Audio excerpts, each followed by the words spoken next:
Aravalli એલસીબીએ chain સ્નેચિંગના 2 આરોપીને ઝડપ્યા। રિક્ષામાં બેસેલી મહિલા પેસેન્જરના ગળામાંથી સેરવી લેતા હતા દાગીના। મોડાસાના કોલેજ રોડ પરની એક હોટેલ પાસે ઝડપ્યા। અરવલ્લી જિલ્લાના 2 ગુનાનો ભેદ ઉકેલાયો। મોડાસા ટાઉન અને ભિલોડા પોલીસ સ્ટેશન વિસ્તારમાં બન્યા હતા ચેન સ્નેચિંગના બનાવો। પોલીસે સલમાન ખાન પઠાણ અને વિક્રમ દાંતાણી નામના 2 આરોપીઓની 97,000ના મુદ્દામાલ સાથે ધરપકડ કરી। આરોપી સામે રાજ્યના અલગ અલગ પોલીસ સ્ટેશનમાં નોંધાઈ ચૂક્યા છે 43 ગુનાઓ। મિલકત સંબંધી ગુનાઓના ડિટેક્શન બાબતે માન્ય ગાંધીનગર રેન્જ આઈજી સાહેબની પણ સૂચના હતી, ડીજી સાહેબની પણ સૂચના હતી અને એના સંદર્ભે છેલ્લા 1 મહિનાથી અરવલ્લી એલસીબી સતત કાર્ય કરી રહી છે। એના જ ભાગરૂપે 2 લોકો જે અમારા સસ્પેક્ટ હતા, ફેબ્રુઆરી મહિનામાં જિલ્લામાં 2 ચેન સ્નેચિંગના બનાવો બનેલા, એક ભિલોડા ખાતે સવારમાં અને એ જ ટોળકીએ બપોર પછી મોડાસા ટાઉન ખાતે બનાવ બનેલો।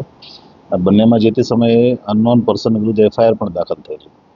ત્યારબાદ ટેકનિકલ એનાલિસિસ, લોકલ ડેટા, બાકીના અમુક ફૂટેજ અને એની હિસ્ટ્રી એ બધું ચેક કરતા અને અમુક પોર્ટલ જે ઇમ્પોર્ટન્ટ બન્યા છે આઈસીજીએસને એ બધું ચેક કરતા અમને જે લોકો ઉપર ડાઉટ હતો એ ગઈકાલે કોલેજ રોડ ઉપરથી સલમાન પઠાણ અને વિક્રમ દંતાણી આ બંને આરોપીઓને પકડ્યા છે।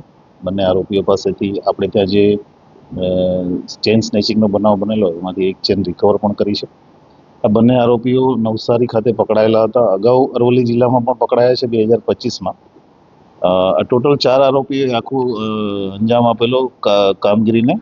એની એમો એવી છે કે રિક્ષા સાથે આવે, કોઈ જે વ્યક્તિ હોય જેના ગળામાં ચેન હોય એ જોઈને એને પેસેન્જર તરીકે બેસાડે અને ત્યાર પછી આમાં જે ત્રીજી આરોપી છે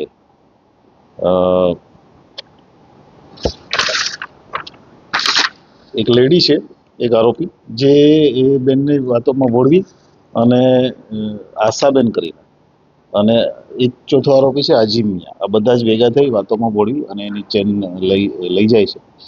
આ પ્રકારની એમો સાથે એણે આ આખું કાંડ કરેલું અને અગાઉ નવસારીમાં પણ પકડાયેલા છે। બંને જે અત્યારે જે પકડાયા છે બંને આરોપી વિરુદ્ધ 15 એક આરોપી વિરુદ્ધ 15 ગુના અને એક આરોપી વિરુદ્ધ 16 ગુના છે। વધારે પડતા ગુના અમદાવાદ સિટી, સુરત અને અરવલ્લી અને અન્ય મહેસાણા જિલ્લામાં બનેલા છે।